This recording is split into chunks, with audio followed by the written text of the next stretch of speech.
Hello. Hi, everyone. Yeah. Okay.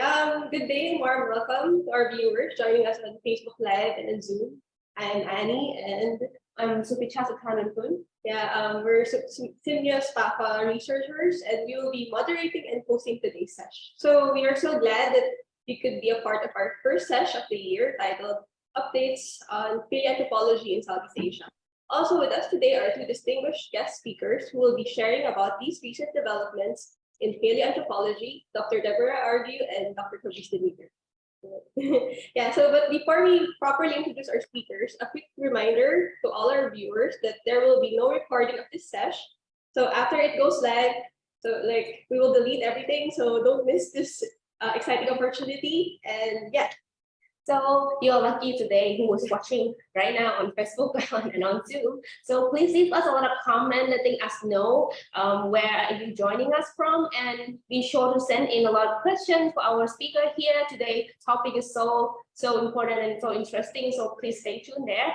And you could win our SPAFA souvenir from sending all your question, your comment. We will be choosing winner from each platform, Facebook and Zoom, based on your question and comment. So be sure to participate and let us hear from you. For those on Facebook, send in your thought in the comments box under the live feed. And for our attendee on Zoom, please leave comments in the chat box, whereas question to be sent to the Q&A tab.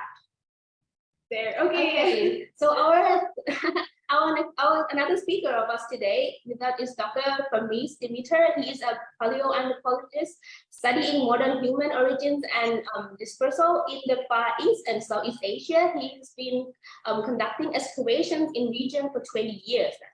Wow. With a focus on northern Laos. Apart from excavating, he also specialized in modern humans, cranium biometry, and ethics regarding the sampling of human remains for molecular studies. He is also a juridic bone forensics expert. He is actively networking and researching opportunities with established universities in forensic anthropology, field anthropology, and computerized facial reconstruction research activities. He is currently working for Lundbeck Foundation, GeoGenetics Center, University of Copenhagen. So Dr. Fabrice, the floor is yours. Hello, everyone. Thanks for the invitation to speak today. To be the occasion for me to present my work and the work of my team, especially.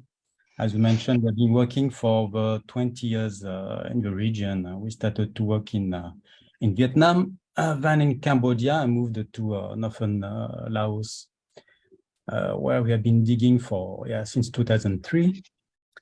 I will share my screen. I hope it will work.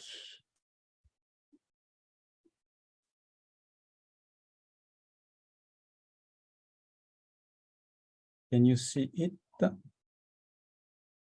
Yes, we see it. It's working. Okay, wonderful. So as you mentioned, I belong to the University of Copenhagen, and I work for this center in Denmark called GeoGenetics, where we do ancient human DNA, but also we moved recently to environmental DNA, which is the new thing now, as we hear, I think, the next coming months. And so first slides, show a long list of people, and because it's a big team we have been working with for the past 20 years, and we have many specialties. We have archaeologists, paleontologists, micromorphologists, chronologists, and paleoanthropologists as well. And right now in Laos, we have been working intensively with the Ministry of Culture, of course, and at two sites that I will present today, and which is the Tampaling Cave and Cobra Cave. But first of all, I would like to pay tribute to two persons that left us last year. Professor Yves Coppens, who was my PhD director, and I owe, everything to him, and to Mr. Tongsasai Avonkamdi, who left us also recently. And it's with him that we managed to relocate the Tamang site in northern Laos. Tamang site is a rock shelter that a French geologist found. That French geologist was Jacques Fromaget. He was the chief of the service of geological service of Indochina in the 1930s. And he found that rock shelter. He excavated it for over a year and found 17 burials with individuals buried with potteries and ornaments. And we could date these skeletons, and they date from the Bronze Age actually. So thanks to Tongsa, we could relocate the site in 2002. In 2003, we started new excavations there. And rapidly we found a stone tool layer of Hoabinian material. And actually we found out that this place was a workshop. And we found thousands and thousands of stone tools and through materialite and Hoabinian, typically Hoabinian stone tools. And the layers dated goes from 3,000 to 13,000 years old. First of all, I would like to continue with some broad generalities, like the homogeneous. We all know now that was born in Africa. We all come from Africa and left Africa around 2.5 million years and started to migrate over Eurasia and to the Far East and Southeast Asia. We found some Homo erectus in China around 1.7 million years old, and in Indonesia around 1.8 million years old, and 1.3 million years old in France. And about 200,000 years ago, our species, Homo sapiens, left Africa and started to migrate towards Eurasia. And differently from Homo erectus, Homo sapiens was the first species to be able to dominate all the continents. And we can see it spreading to Europe around 40,000 years old, and then rapidly to the Far East. And the oldest specimen we have from Homo sapiens are from China, around 100,000 years old. And then in Southeast Asia, around 70,000 years old. Then more recently, they crossed the Beringia Detra here and could migrate towards Northern America and Southern Americas around 15 to 20,000 years old. The issue with the mainland Southeast Asia is that we have very little fossils, and that is mainly due to the taxonomy, to the way that fossils are preserved or not. That is due to the weather condition. As you know, there is the regime mousson, when it rains a lot, when it's very humid, and rain plus humidity in a tropical environment make acid soils, which is not good for the preservation of bone. And what remains when we are lucky to find them in caves, in the sediments, are fragmented bones and teeth. So that's why actually 20 years ago, I decided to conduct my fieldwork research in that region, hoping to find new elements and to answer the question where modern humans came from and when they arrived in that region. So the upper picture shows you the hill of Pahang, at the bottom of which you see the Tamang rock shelter. That's the photo below. And under the picture, you can see a drawing from Jacques Fromaget. He divided that rock shelter into 3 parts: Tamang South, Central, and North. And so he conducted over a year tremendous excavations. You can see on that picture, that's a view from the trench of Fromaget, and you can see the limit from the white and red part, and that's where he started his excavation. So at some point, it's wide like 6 to 7 meters and can reach 6 to 7 meters deep as well. And he excavated along 100 meters. So it's a lot of sediment that he removed. And that's how we could find these 17 burials. Apart from it, so that's the Bronze Age occupation of the site. You have, above this shelter, you have some cavities where you have some breccia. Breccia is a hard sediment. And in this case, they contain the fossils. And the dating of these fossils gave something like 80,000 years old. And Fromager also excavated fossils. He was very much interested into prehistory, but also into paleontology. And his main focus was to find actually the Indo-Chinese Homo erectus. You know, at that time in 1929 was found the Sinanthrope, the Homo erectus from China. At the end of the 19th century was found the Pithecanthropus erectus in Indonesia and in Indochina. I mean, as you know, I mean, the French never found any ancient human remains. So Fromager really had this objective to find these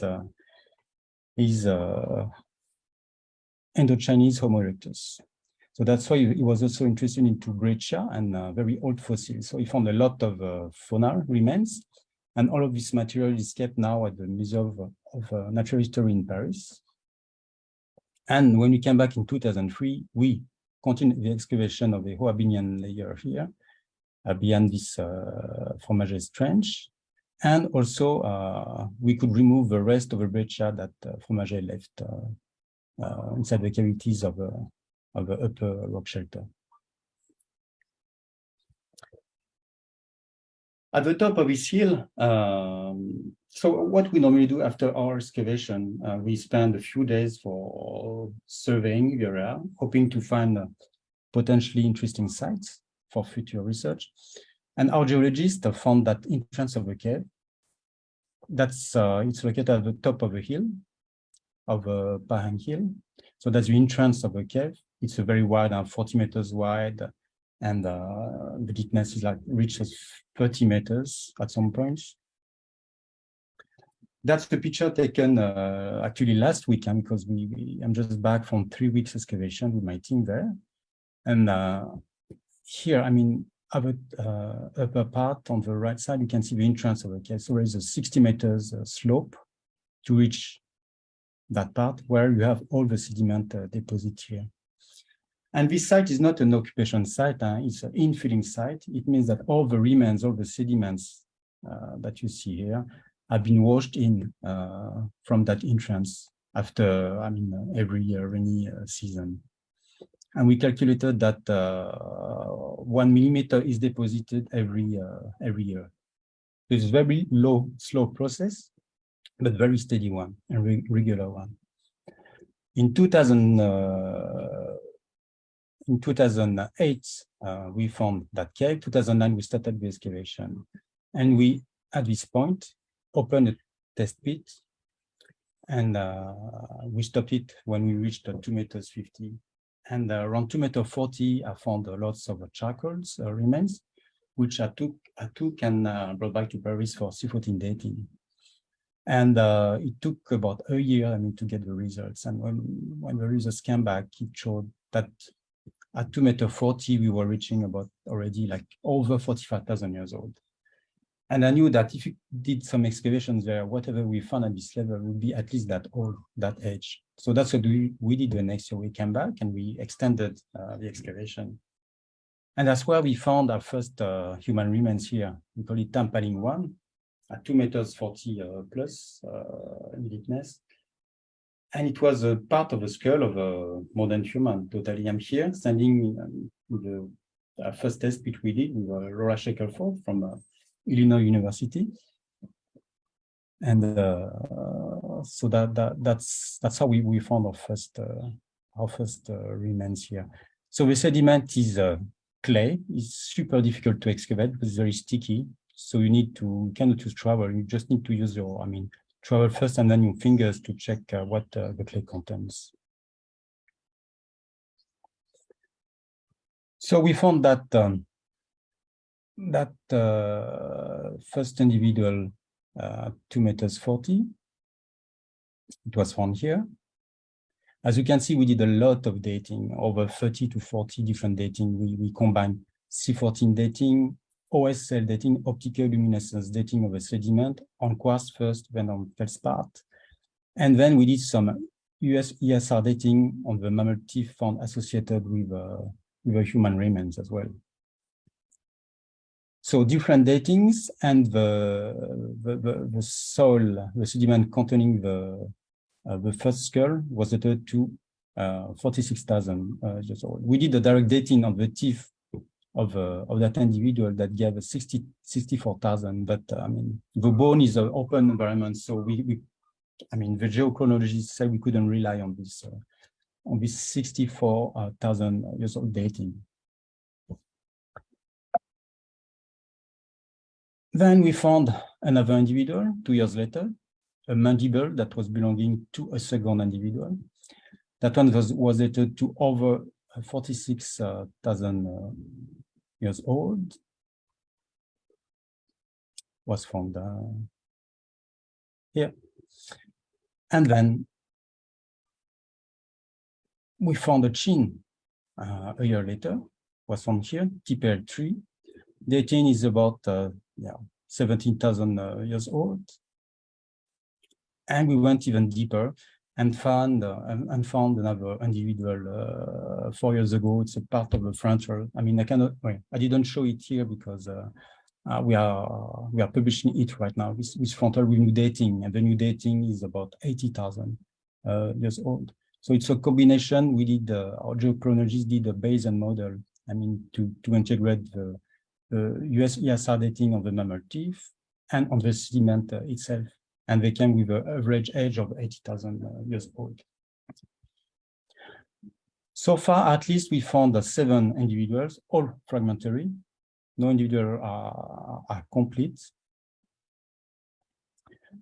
And the morphology of these different individuals. So first of all, we know that they are all modern humans, but some of them show a mosaic of morphology. For example, the mandible shows a mosaic morphology, which means part of it is modern and part of it is archaic. And the first individual we found, the partial skull, is of a totally modern morphology.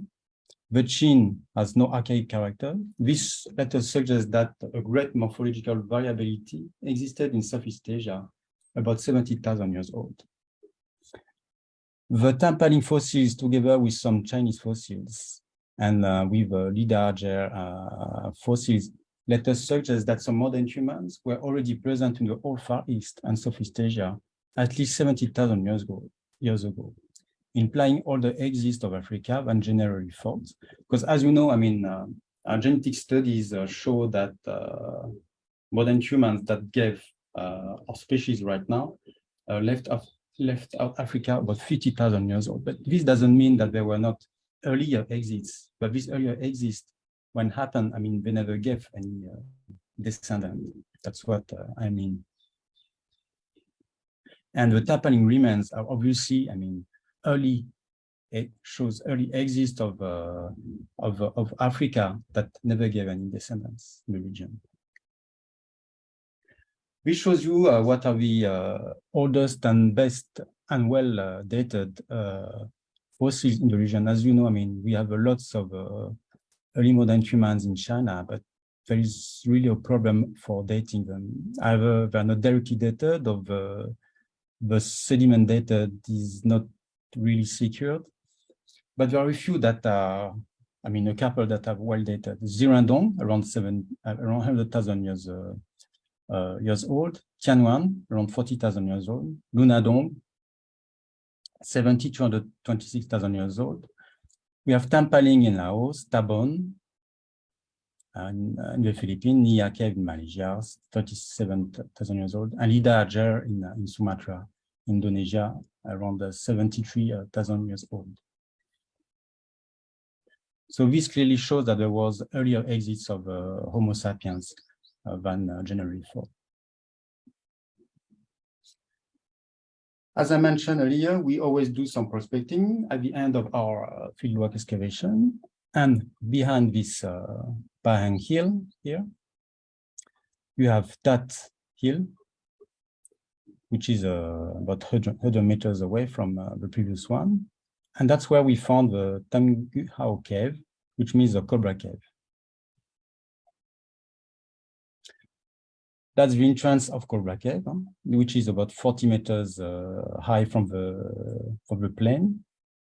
So we need to actually to securize the site and with ropes. And in our team, we have now two cavemen who could secure the site using ropes and harness. It's quite difficult to reach the site because it's very vertical. And once there, you go at the bottom and you can see one of my colleagues here, Clément Zanoli, removing some of the breccia left on the wall and the roof of the cave. We have Clément Zanoli here and Anne-Marie Bacon, which is my colleague, a paleontologist, who has been studying all the fauna from our sites for 20 years now. And it's that breccia that in 2018, we found a special tooth. That tooth I'm brushing now, that was taken on the same day where we found them, when we found it. I have a teeth freshly clean, and it's very specific, that tooth. At first sight, it looks human, because the shape, I mean, the difficulty with this kind of material when we found them isolated from the skeleton and when they are worn out, is that we can mistake them for orangutan tooth or pongo tooth. But the specific shape of this one, and you can see here that the occlusal surface, I mean, the edges here are very centered. That's typical to humans and not to pongo. So we knew that we had in hand a tooth belonging to a Homo genus, but to which species? So that's what that was another question. So of course, the same day, we tried to compare it with pictures of teeth we had from various fossils from Homo erectus, Neanderthals, and Homo sapiens. So it was totally different from Homo sapiens. And but it was very close to Homo erectus and even more closer to Neanderthal. And that's not surprising because as we know from the genetics, we know that Neanderthal and Denisovans are sister groups. But we never found any Neanderthal that far to the east. So our first conclusion was that these two should belong to a Denisovan individual. That's the section of a cobra cave. And you can see that you have a calcite layer here we could date. We have the filling here and then another filling of clay below. And that in this part that we found associated with Denisovan tooth, a lot of mammals that we could also date. And something for Tampaling, we did a combination of dating. Our geochronologists, they did a Bayesian model combining cell dating of a breccia and of a ESR dating of a mammal teeth as well. And we came out of a dating of 164 to 131,000 years old for this filling. So the age of that tooth is between that range of 164 to 131,000 years old. A close view of the tooth, as you can see, is totally well preserved. There is no root because actually that tooth was in formation and was not erected yet. So that's why, I mean, the occlusal surface here is totally unworn, which could help us to conduct some morphological analysis and comparison with other fossils. As you know, there are only a few sites that yielded the Denisovan remains. We have, of course, the eponym site of Denisova Cave in Russia, where they found 5 individuals, only represented by a fragment of a finger and 4 teeth. There is no complete skeleton at all. The teeth found from the Denisova Cave. Dating is about 80,000 years old. And then there is the Baisha Cave on the Tibetan plateau, where has been found a mandible. That's the original fossil, that is this part, and they did a virtual reconstruction of the missing part as well. So that's the first mandible of a Denisovan ever found so far. So before our discovery, there were only 2 sites that yielded Denisovans, one in the Altai in Siberia, and one on the Tibetan plateau.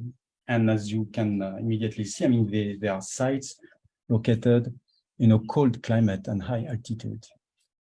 which is totally different from our finding in northern Laos, from a tropical region.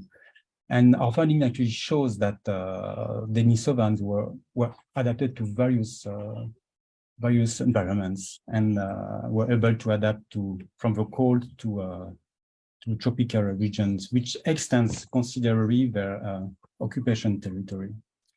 And we have to keep in mind that all the Denisovans that have been found so far in Siberia, on the Altai Plateau, on the Tibetan Plateau and northern Laos, are individuals that were found at the margin of the occupation territory, because now we think that the origin of the Denisovans are somewhere in central China.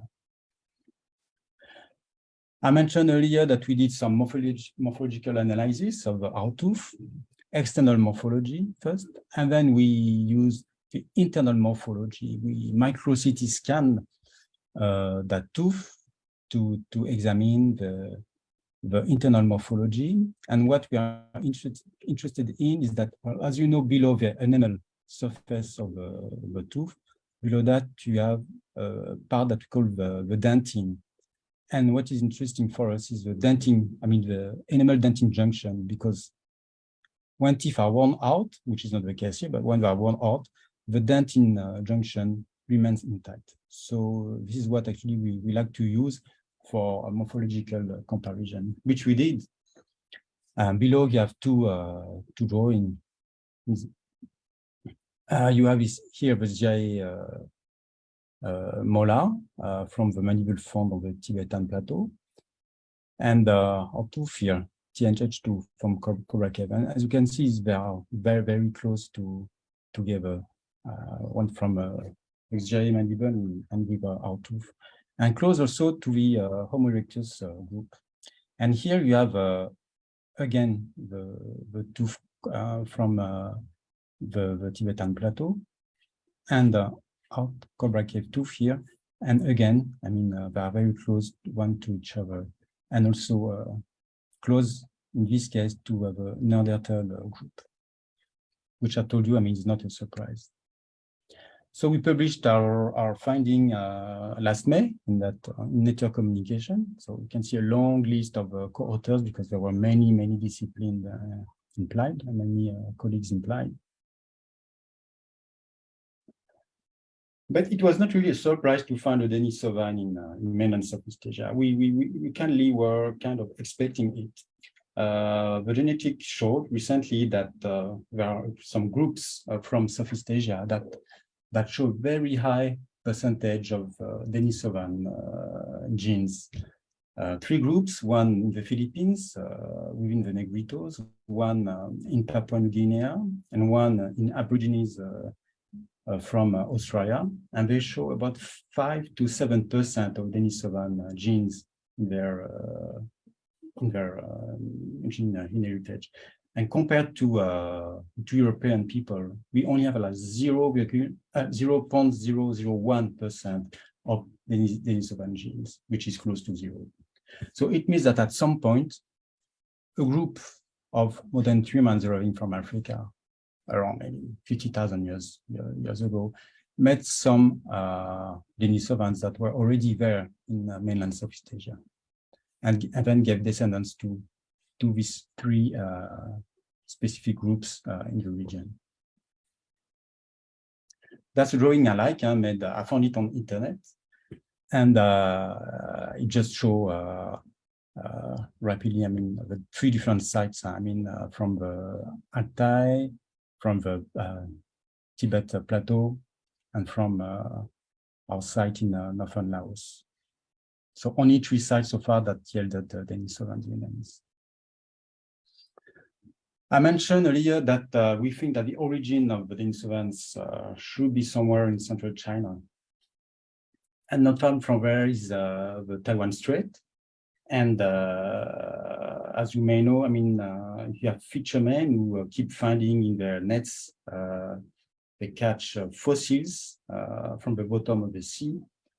Because at different time during the Pleistocene, from 1.5 million years ago, there was some land bridges between the continent and Taiwan. And so animals, I mean, could go freely from what is now China and Taiwan.